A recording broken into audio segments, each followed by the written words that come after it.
Assalamu alaikum and good afternoon, students. I am your history teacher, Miss Nimrata, and this is your book, Front Page Understanding History, Oxford for Grade Class 8, written by Ismat Riaz. Edition 3.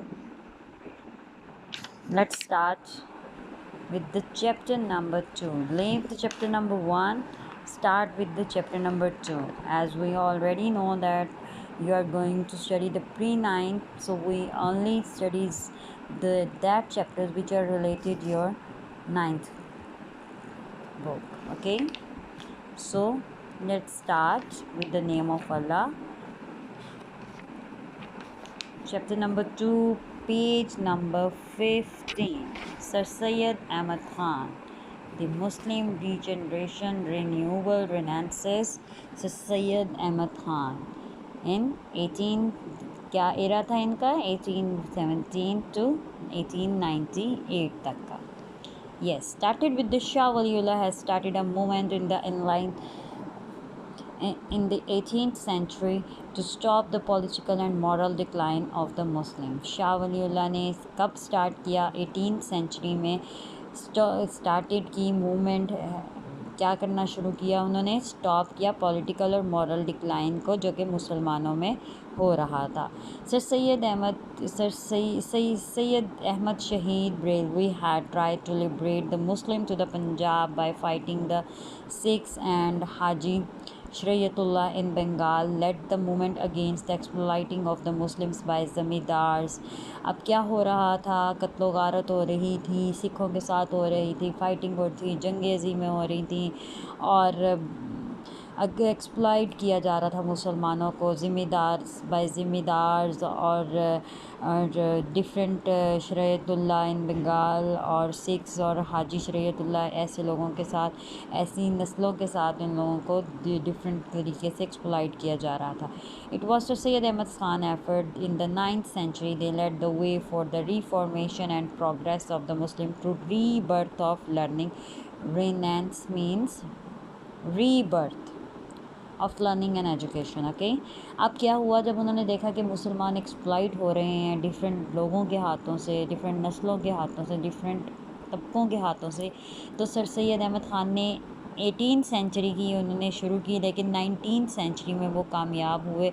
उन्होंने रीफॉर्मेशन की, progress की, मुसलमानों को learning rebirth of learning की, education की, उनको इस तरह से उनके मतलब लोगों में शऊर पैदा करना शुरू किया. इस तरह से उन्होंने अपने आप का लोहा मनवाने का शुरू की.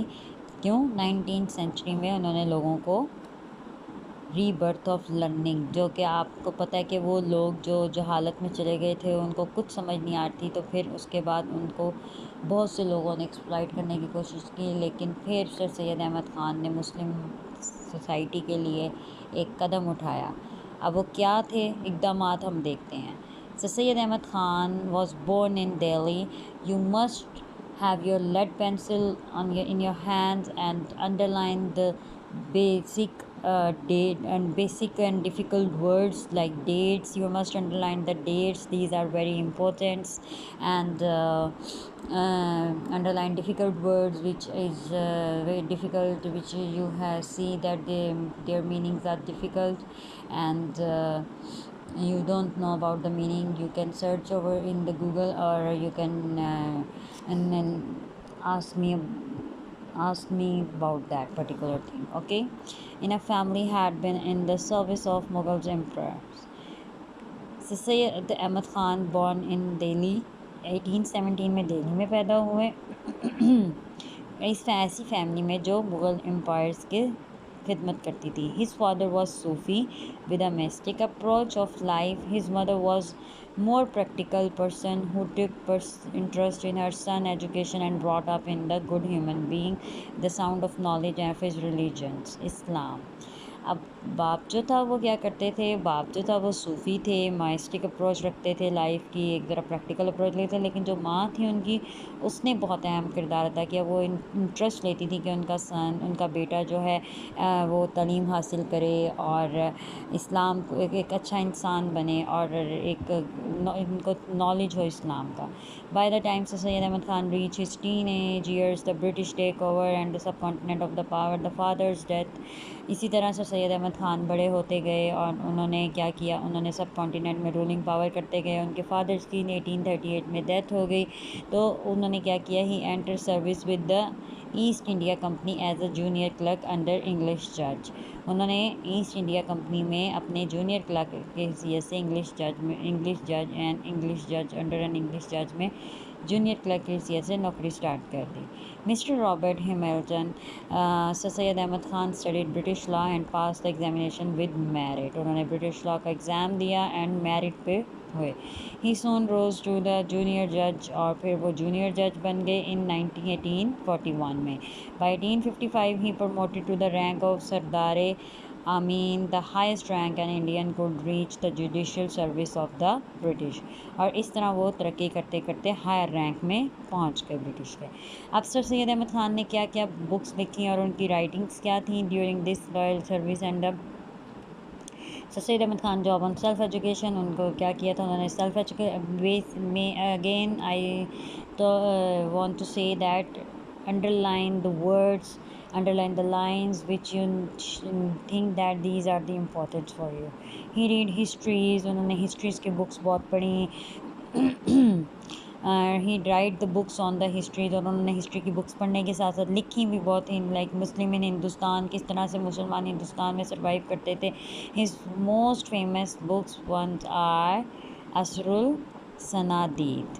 आप लोगों ने इन डेट्स को, इन बुक्स को, इन राइटिंग्स को ज़रूर अंडरलाइन करना है, अपने ध्यान में रखना है, अपने दिमाग में रखनी है।